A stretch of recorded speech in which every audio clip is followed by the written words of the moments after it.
for single leg deadlifts. I'm going to demonstrate that for you guys.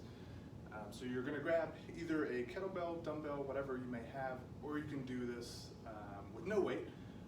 You are going to have your feet shoulder width apart, and we're going to start with our left leg here. And you're just going to hinge at the hips, down, and then stand up. So for this, you're going to do about 10 to 12 reps per leg,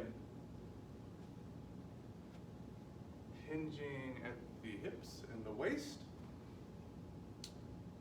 So this is going to incorporate some leg strength, but also some balance for you. So this is single leg work. So one leg may be stronger than the other. So take that into account. And then you'll switch and go over to your right leg. As such.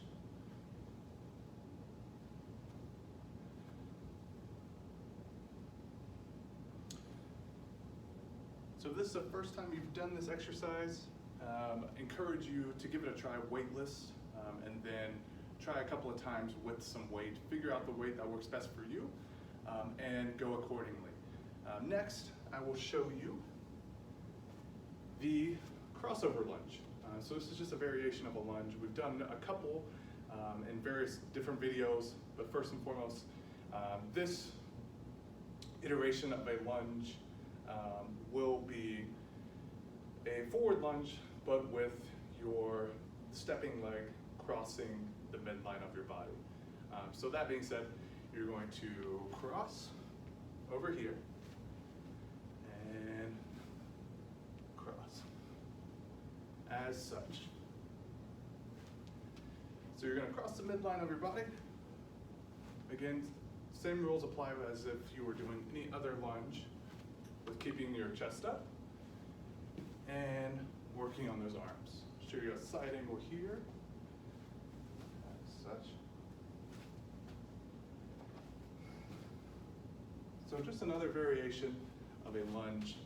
Again, a lower body exercise to work on some strength, make you a little bit faster for that Liberty Mile. Or a couple of upper body exercises that you can do to make you a stronger and faster runner. I'm going to show you two. So the first is going to be a single arm row, and then additionally we will have a overhead carry or walk. So for a single arm row, I have a kettlebell here. You can use a weighted backpack I showed earlier, or you can use a dumbbell. So for that, I have a chair here. If you have or happen to have a bench at home, you can use a bench, or even a lower table as well. But I have a chair here. So you're going to hinge at the hips, and then you're going to just row as such. So for this, about 10 to 12 reps per arm.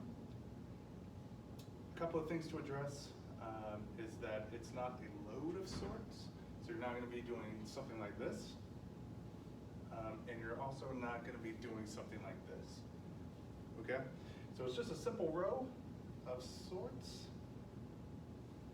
controlled up and down. So this is going to work on your back, and then you can switch to your right arm or your alternate arm, whichever one you were working with. Again, 10 to 12 reps for that. So I'm going to move this chair and then show you guys an overhead carry. So pretty self-explanatory. You can use two kettlebells, 2 dumbbells. You can use a weighted plate if you have it, or either a backpack as well if you want to load it up. So as mentioned, an overhead carry. So you're going to lift whatever weight that you have. You're going to lock it out overhead, and then you're just going to walk as such. However far you walk is up to you. How many reps that you do is up to you in sets. But you are going to grab your weight, lock it out overhead, and walk. A couple of things to address is this is a shoulder workout, so you should be feeling it as such. This is also going to help with stability with your core. So choose an appropriate weight. So we want you to have arms locked out all the way overhead. So you shouldn't be carrying your weight like this. And you should be able to walk as opposed to just a static hold. So I'll show you what that looks like. I have two 15-pound weights. So just locking it out overhead and walking wherever you are going.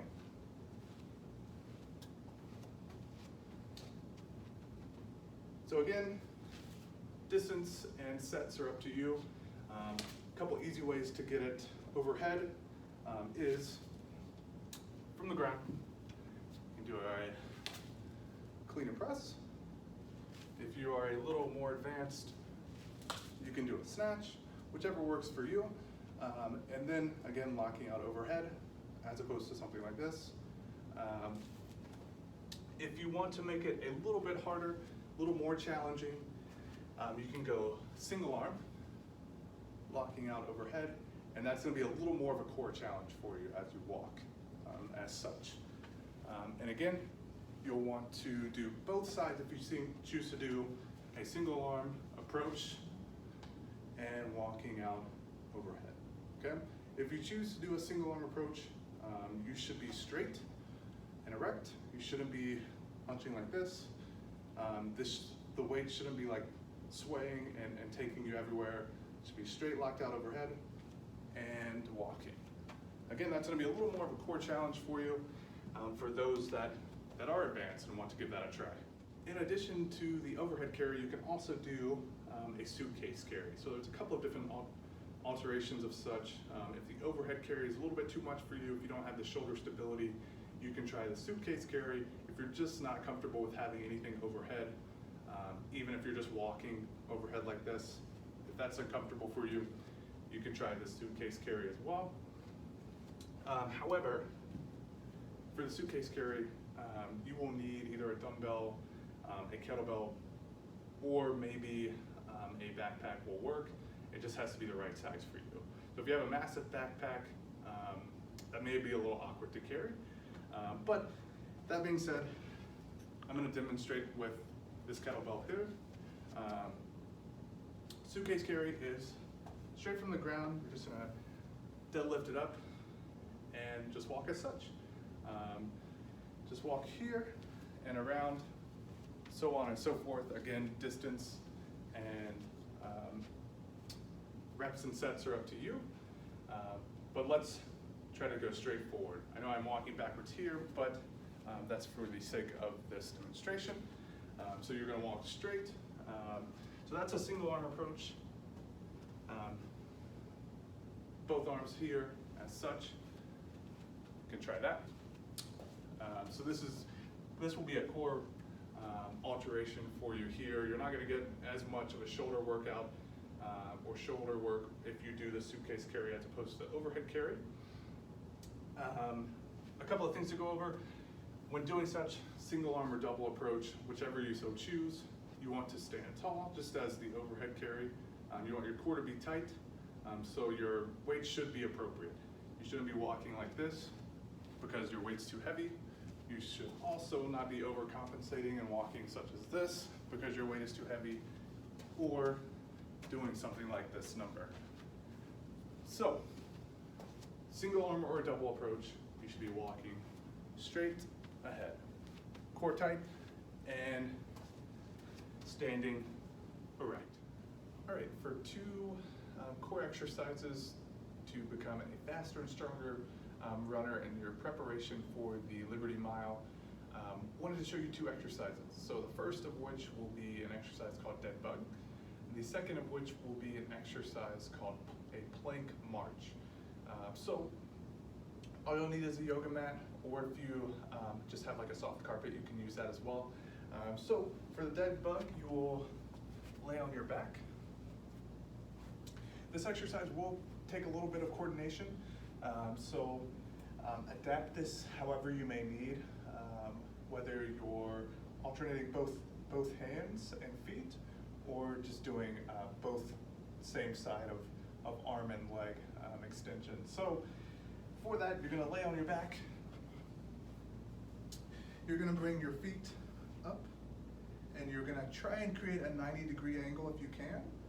If not, you can adapt that to whatever you may need. Both your hands are gonna be up, and you're going to alternate the extension of your hands and your feet. So, as your right foot goes back, your left foot is gonna go out. And such. So, my right foot is going back, and my left hand is also doing so. You're gonna come back, and you're just going to alternate that as such for 10 to 12 reps. A couple of things is you want to keep your core tight during this, and you can edit and alternate this however you would need. So whether that's both arm, same side for arm and leg. As such, you can try that. So again, 10 to 12 reps, 16 to 20 reps for that, and adapt that however you may need. Next, we will go to a plank march. So you'll go from a plank position, whether that's your hands or your elbows. So one alteration is from hands, the other is from elbow as such. So I'm gonna demonstrate from both, starting with my hands, and the plank or the march alteration, you will see just as such. So you'll start core tight, back flat, and you're going to march as such.